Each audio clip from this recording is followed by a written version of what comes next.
it or whether you categorize it as a difference is a different story, pun intended. But if you put money in an offset account and you've got an investment property, doesn't really matter, because as you draw money out of it, it's increasing your interest, decreasing your interest, but you're not actually doing anything to the loan or the liability.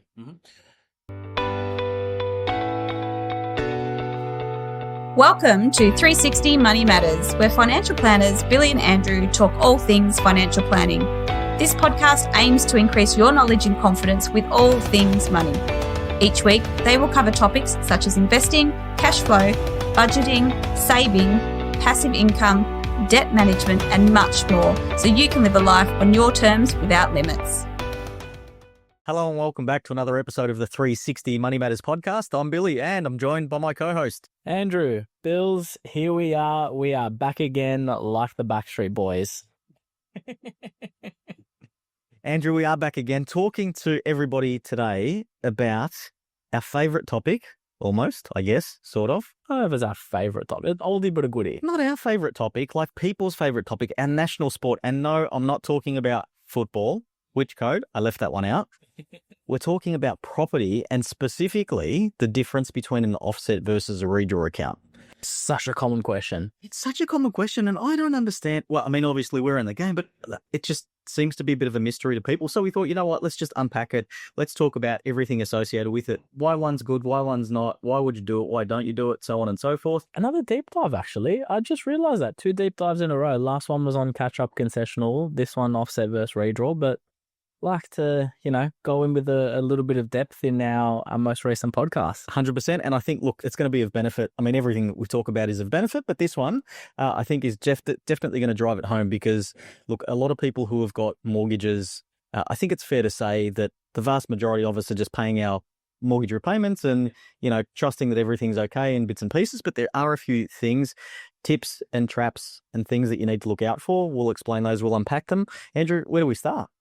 Look, I think the first point to start is maybe the similarities, because that's why people get confused, because they work really similarly with each other. So to take it a step back, what is an offset account and what's a redraw account in its essence, it's an account that will reduce the amount that you're paying in interest on your mortgage. It's an account where there's money in it that will reduce the amount that you're paying in interest in the mortgage. So perfect example is, let's say you've got a mortgage of $500,000. Mortgage of $500,000 at, let's say, an interest rate of 5%. So you're paying $25,000 a year in interest. If you've got money in a offset account or a redraw account of $100,000, and that is in there for the entire year, that balance doesn't change. Again, simplistic scenario, just to illustrate the differences, you would pay $20,000 in interest, right? So the difference between $500,000 to $400,000, which is the amount of money that you have in the offset, you're only paying interest on the $400,000 amount. So you're saving an additional $4,000 in interest $5,000 in interest by having that money in the offset account or the redraw account. They will both work in the same way if you're talking about offsetting an interest. Maybe, again, keep taking steps back before we actually talk about it. Just before you do that, I might just unpack that a little bit further just because I think that this will help. But using that example that you had, so if you've got a $500,000 mortgage, your repayments based on what you were talking about are going to be $25,000 a year on, say, interest, because that's the amount at a rate of 5%. So if you think about your contracted repayment, you're going to pay back approximately $2,080 per month in interest. Then you're going to pay a little bit more for principal reduction. For the sake of the exercise, let's say you're paying $2,100 in interest and you're paying $400 in principal reduction. Right? So you're making a repayment each and every month of $2,500. Once again, of that $2,500, $2,100 is interest, $400 is principal. If you've got money in the offset account, $100,000 in this instance, you will still pay $2,500 a month in repayments. What changes is the split between the principal amount that you're paying back the loan versus the interest that you're servicing. So in your example, we're paying $2,100 in interest and paying $400 in principal. When you put $100,000 in offset, you might be paying $2,000 in interest and $500 in principal. So what it does do is it takes that extra $100 and it moves it from servicing interest to paying down principal. But your contracted repayment stays exactly the same. So it doesn't impact your cash flow. Yeah, exactly right. And that's a really common misconception. Because a lot of people put money in the offset account, they expect their repayments to go down, but that's not what happens. What happens is you'll pay the loan off faster, but your repayments will stay the same. And I think that the reason that interest, or the reason that offset accounts and redraw accounts are hugely popular, and rightly so, is that one, the thing that everyone thinks about, which is you've got money in a offset account, which is, let's say, offsetting an interest at 5% versus you put that into a savings account and the interest rate is lower, which is, let's say, at 2.5%. The other thing that a lot of people don't think about, which is, I dare say, just as big of a benefit, is most people are utilizing these products for an owner-occupied property. Yep. Property that you live in. If you put money in the offset account, it's reducing the amount of interest that you pay after tax. So in that scenario, it's saving $5,000 worth of interest after tax. Versus if you didn't have that money in the offset account and you had that in a savings account, you'd be earning 2.5% in interest, but then you'd also need to pay tax when you do your tax return on the interest that you earned. It's not actually 2.5%, it's actually lower once you take the tax out of it. So for that reason, and for very good reason, offset accounts, redraw accounts, hugely popular. Most mortgage brokers will recommend the product that has these types of features because it's very well known that there's a huge benefit when you've got an offset or a redraw. So offset, redraw, interest saved, exactly the same. Correct. Right? So we understand that. Cash flow, no difference. Yeah. Exactly the same. So the difference between the two, right? From a offset account, it's just a transactional account that sits alongside your mortgage essentially, and you've got an amount of money that sits in there that the home loan recognizes closing balance each day and then works it out for the month and then says, okay, we recognize that the amount of money that was sitting in the offset account for the month that we calculate the interest on is X. And that's how they do that calculation that I was describing before, is exactly the same as the redraw. Yep. Now, just from a redraw perspective, when you make a additional repayment to your mortgage, so using the numbers that I was talking about before, let's say your repayments are $2,500 a month. Okay. And this month you got a bonus with work. So rather than paying $2,500 into the loan as per your contracted amount, you decide to put $3,000 in. So you've gone and put an additional $500 into your mortgage than you needed to. Yep. Right? That additional $500 will appear as redraw. So essentially, if you almost in your mind convert the word redraw for how far in front of my contracted repayments am I, that's what your redraw amount is. Yep. And for that reason, a lot of people, even when they have an offset account, they might still have money in redraw because some banks won't change your contracted repayments when interest rates go down. And so if your repayments stayed the same and your interest rate has gone down, what you might be doing is putting more money towards the loan than the contracted repayment, which is in essence building a redraw account buffer. The way that you need to think about the difference between an offset and a redraw account is that an offset account is just a transaction account, sits alongside your mortgage. It's something that, money can come in, out of, and the bank is using that to calculate how much interest they charge you, and that will change the amount of interest. The way a redraw account works, though, the manner in which you need to think about it is I've physically paid down a loan, and then I'm taking equity out of that loan when I pull money out of it. That's legally how it's lawyers out there are like, no, that's not how, like, for in a practical sense, you've paid down the loan and then you're taking money out of that loan as essentially like another loan when you pull money out of a redraw. So you're ahead of your contract? Yep. Essentially, that's what an additional payment is that goes into redraw. I've paid more than I'm contractually obliged to at that point in time. And then if you take that back out, It just taken out another loan in it. it just resets or increases your liability to whatever you just redrew, essentially. Correct. Yep. So in this scenario, and where the differences really start to diverge is, let's say it's an owner-occupied property, right? Doesn't really matter. Mm-hmm. Put money into redraw, you pull money out, put money into an offset account, you pull money out. For all intents and purposes, not really going to make any difference. Or not even if you're pulling it out. It's the same. Correct. Yeah. So offset, redraw, not a huge amount of difference there. Now let's talk investment property. Mm-hmm. Very big difference. Whether you regard it or whether you categorize it as a difference is a different story, pun intended. But if you put money in an offset account and you've got an investment property, doesn't really matter, because as you draw money out of it, it's increasing your interest, decreasing your interest, but you're not actually doing anything to the loan or the liability. Mm-hmm. In a redraw account, let's say you're using this like it's your everyday spending that some people will do with an offset. You put more money towards your redraw account, and then you decide, hey, there's, a nice pair of shoes that I want to buy, or there's a, piece of clothing that I want to buy.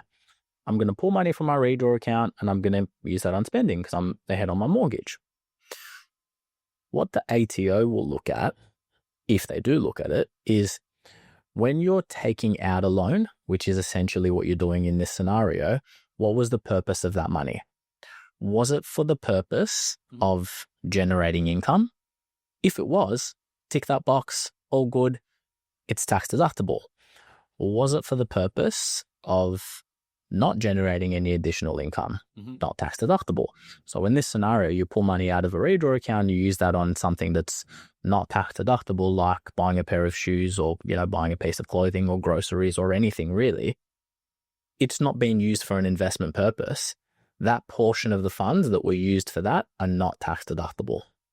Right. Very, very big tax difference when you're talking about an offset versus a redraw account, particularly with an investment property. What I might do, I might use another example as well too, that the way that we tend to see it in real life. So let's just say you buy your first house and at some particular point in time, you're going to convert your owner-occupier. You want to keep it and you want to upgrade to move to something bigger. Let's go back to the calculation that we were doing before, where you've got a $500,000 mortgage. You've got scenario one is you've got $100,000 in redraw. Scenario two is you've got $100,000 in offset. So when you then move and go and purchase another property, if you rent out your existing property, the debt in these two scenarios, on one hand, with the amount that you've put into redraw, the loan is recognized as a $400,000 loan when it's in redraw, because you've got $100,000 in redraw. When you've got it in offset, it's recognized as a $500,000 loan. So the difference between those two is the $100,000 tax deductibility. So what we tend to find is when we're giving advice to people, if there's ever a circumstance where you potentially think that your owner-occupier, you outgrow it, you want to upgrade, if you think that you're going to be in a position to be able to rent it out, generally speaking, you want the debt on your investment property as high as you possibly can because it's deductible. And then obviously your non-deductible owner-occupied debt, you want that as low as you possibly can. So it's the same thing when you look at the total amount of interest that you're paying, but down the track, year 3, 4, 5, when you decide to move out of that property and convert it to an investment, you've just gone and lost $100,000 in this hypothetical situation. You've just gone and lost $100,000 of tax deductibility. Yeah. And imagine if you were doing this over a significant period and your objective was to pay down the loan as quickly as you could. All of a sudden, you're caught out and you've paid that loan down and you can't claim or you can't maximize the deductibility. Whereas the alternative approach that we see that is more popular is rather than making additional contracted repayments, and you need to be disciplined in order to do this, but rather than making additional contracted repayments, you just increase that additional money into your offset. It's not actually bringing the loan down faster than the contracted time frame that the contract stipulates. Yeah, exactly right. And so, I mean, not that this is a generalization, and not that we really like to generalize, but if you've got the option between an offset account and a redraw, you always go offset. You're flexible, and you consider the real life example of what most people will do. Mm-hmm. The first property that you buy is unlikely that that's going to be your forever property. Very likely you're going to upsize your house, as need changes, maybe with kids, or maybe just you generate or you've got more income and so you want a nicer place, maybe you want to move areas. There's a possibility and for most people that are, listening to a finance podcast, you're very likely going to be, having an investment property or wanting other investments above and beyond just your family home. So that there's very likely going to be a change in purpose at a future point in time. Yep. If it's in an offset account, you can maximize the deductibility of your loan in that you take that 100, you use that as a deposit, and all of a sudden your loan is $500,000. Versus in redraw, you do the same scenario, you pull the money from redraw, you use that as a deposit, but your purpose for those funds was for an owner-occupied purpose, so only $400,000 of this $500,000 loan is tax deductible. So you'd almost say that always utilize an offset account if there's ever going to be a world where your loan purpose or your property purpose is going to change, and there may be an investment property that comes into the mix. Yeah, and the truth is, most lenders out there in the market have the option of having an offset account as well too. There may be some slight differences depending on, application fees or annual fees or anything like that. Application fee wouldn't be there. It's an annual fee. So you need to do your maths on what the benefit is, but I think it's a small price to pay to have for that flexibility. There's also something psychological about it too, right? So if you're using a redraw account to the extent of what, we've been describing, where maybe you put all of your pay into your mortgage and then start to redraw it back out, psychologically you see your loan drop, and then as you're starting to redraw out to pay expenses, you start to see it go up. Yeah. So that doesn't feel great. Whereas with an offset account, you won't see that. It'll stay there. The interest will get serviced. The principal repayment will come out, and away you go. It'll continuously drop. And maybe to play or to give the argument for the other side, there is still an argument for loans and a product that doesn't have an offset account linked to it. So, some of those scenarios, and I'll use a real life example for, a client of mine. They're in their 50s. They've already got their owner-occupied property with a relatively small debt. It's a debt minimization strategy as much as wealth creation that sits outside of it. But the property purpose isn't going to change. They're not going to take out another investment property. We have a fairly good idea of where things are going to land. So for them, it's quite simply, let's get the lowest interest rate on the market, and some banks will offer a lower interest rate when you don't have an offset account that's linked to it. And so great, a redraw account is perfect in that scenario. So it's not necessarily quite as simple as always go an offset account, pay the extra money. If you know that your circumstances are going to go into a particular direction and the difference from a legal perspective on deductibility isn't going to change between an offset and a redraw, there's still a world where you can go with a product that doesn't have an offset account and utilize a redraw account to still maximize, paying down the loan as quickly as possible and reducing your interest. It's a good thing to call out, Andrew. And I think like anything really, we say it each and every time that we're on the podcast each week is get advice. So what you think, entering into an arrangement where you take out a mortgage and stuff, you might think you're doing all of the right things. And basically all I need to do is make my repayments, pay it down as quickly as I can and stuff. But you may not be coming back to that word that I've been using, optimizing your position. Yeah. That may not be the way to do it. Get advice. And if you're talking to somebody competent, they'll be able to give you the right information and tell you what's the right decision to make for your circumstances. Great. Bills, thanks very much for that one. To our listeners and our viewers, hopefully you got a whole heap out of that and demystified the difference between offset and redraw, because we do get a lot of those questions come up. Like, subscribe, share with your family and friends. If you want to have a chat to Andrew and I, details are in the show notes like always, and we look forward to catching you on the next one. Thank you. Thanks for listening today. If you have any questions on what we talked about or would like to have a chat about your money journey, visit us at 360fs.com.au. The information in this podcast is general in nature and does not take into account your personal objectives, financial situation, or needs. It is not financial, legal, or tax advice and should not be relied upon as such. You should consider whether the information is appropriate to your circumstances and seek professional advice before acting on any of the information provided. Past performance is not a reliable indicator of future performance.